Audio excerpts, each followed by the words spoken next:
We often imagine ancient Egypt as a land of golden tombs and towering pyramids, but behind the grandeur was a daily rhythm: mud, sun, labor, and quiet rituals. This video strips away the myths and explores how ordinary Egyptians really lived, what they believed, and how their world was more than just monuments. Welcome tonight. We drift backward in time, not through pharaohs and temples, but through dust and wind and still water. We are not entering the golden age of Egypt to seek treasure. We are going there to understand the quiet lives.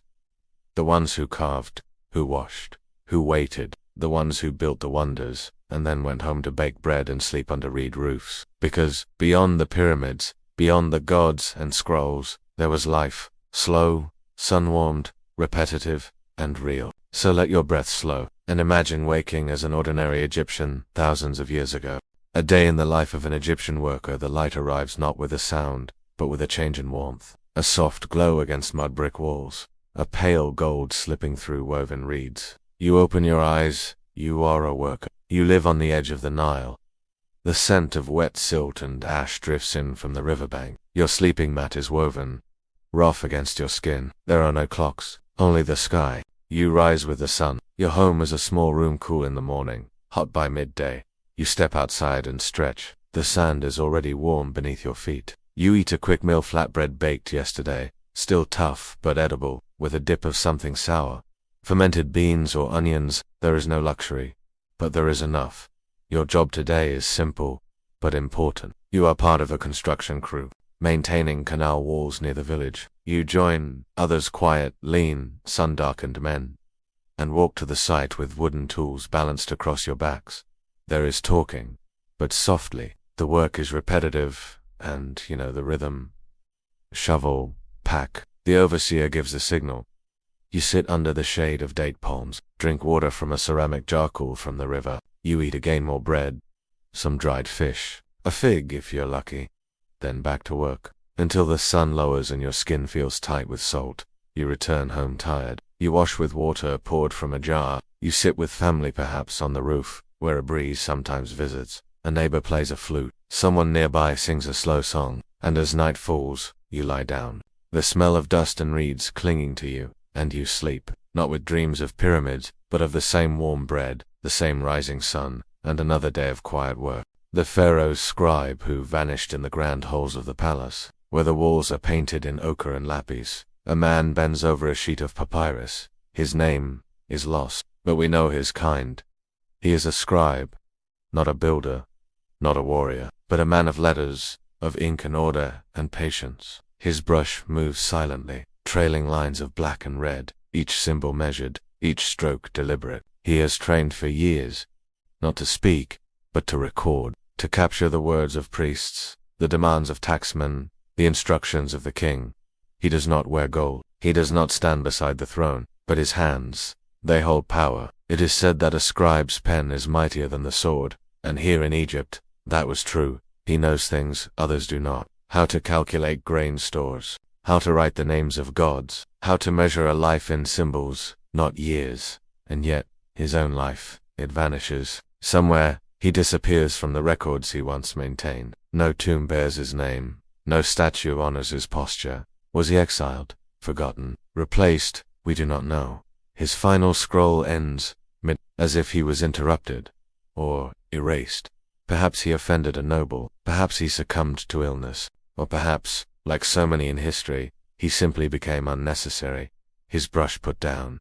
His scrolls left unrolled. His seat in the scriptorium filled by someone younger. And now, he lives only in guesses, in faded ink on broken walls, in a half-finished tally in a forgotten storage room. A whisper of a man who once recorded everything, but who left no record of himself. Not all disappearances are violent. Some are simply quiet. The tombs no one talks about when we think of ancient Egyptian tombs. We think of gold, pyramids, painted walls, and secret chambers. But not all were built for pharaohs. Far from the Valley of the Kings, there are tombs that lie shallow, crude openings carved into cliffs. Their entrances collapsed, their walls undepth. These were the tombs of artisans, priests, middle scribes, and sometimes no one at all. Many were reused. A family would bury their loved one in a small shaft, seal it with mud brick, and years later, another body might be placed beside them, or atop them. There was no grandeur,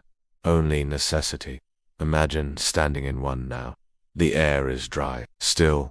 The walls are rough stone, scratched perhaps with the faint outline of a reed or a bird, drawn not by a royal artisan, but by a grieving brother, who once watched funerary rites from afar. Sometimes, a simple offering is left, a clay pot, a worn scarab amulet, a lock of braided hair wrapped in linen. There are tombs where the remains of multiple generations lie together, a quiet stacking of lives lived and lost in the same village, beneath the same sun. Archaeologists have found many of these burials not in grandeur, but in dust. A skull nestled beside a chipped bowl, a femur pressed against the base of a broken jar. These are not sites of glory. They are spaces of survival. And yet, each of them tells a story. Not with gold, but with absence. They show us that in Egypt, death was not always dramatic. It was expected, prepared for, folded quietly into life. As steady as as certain as the stars, and as forgettable to history as the wind that blows across sand and leaves no mark.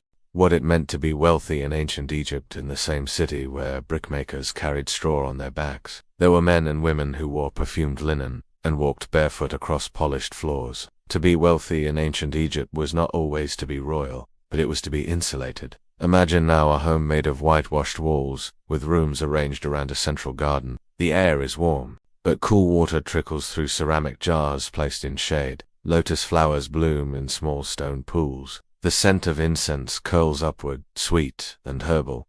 You are a merchant, or a priest, or the wife of a grain official. Your food is brought to you: dates, honey cakes, fresh fish from the Nile. You eat with clean hands. You recline on woven mats covered with dyed cloth. Your children are clean, dressed in miniature versions of your own robes. They are taught to read, to write, to recite prayers to the gods with soft voices and straight posture. Your the linens laundered in the river and dried on reeds.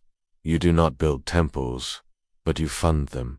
You do not speak to the gods, but you send offerings, and your name is spoken by those who do. In death, you may not be mummified with gold, but your body will be treated with care. You will be buried with a papyrus scroll, a shabdi figurine, and perhaps, if the priest agrees, a painted coffin. You are remembered for a time by your children, by your name, inked on an inventory scroll in a warehouse, and then, gradually you fade. The garden dries, the incense stops, the home is sold or reclaimed. But, for a time, you lived differently. Not without labor, but without hardship. You lived in a rhythm not of survival, but of arrangement, of luxury, held gently in quiet routines that made life, for a moment, feel eternal. Beneath the sand, beyond the stone, ancient Egypt is often remembered in fragments. A golden mask, a towering obelisk, a carved name left to weather the centuries. But tonight, we looked elsewhere. We began with the footsteps of a worker, rising before the sun, returning home with dust on his skin and silence in his bones. We followed a scribe, whose hands once shaped the voice of the state, only to vanish without record. A man who recorded others, but left no trace of himself. We descended into tombs without treasure, chambers of broken jars and folded limbs, where remembrance lived not in riches, but in quiet repetition. And we stepped into shaded gardens, where the wealthy moved with calm, their lives arranged for comfort, but destined to fade all the same. In all of this, there is a rhythm, slow, dry, enduring, the rhythm of the Nile, of sun and shadow, of lives lived not in glory, but in the soft certainty of return. Bread will be baked, water drawn, walls mended, offerings left, and night will fall, just as it does now. So let your breath settle. Let the weight of history drift away like wind-blown sand, and know that even in a world of stone, it was the quiet moments, the ordinary ones, that made life sacred. Sleep well, and thank you for listening to Quiet History.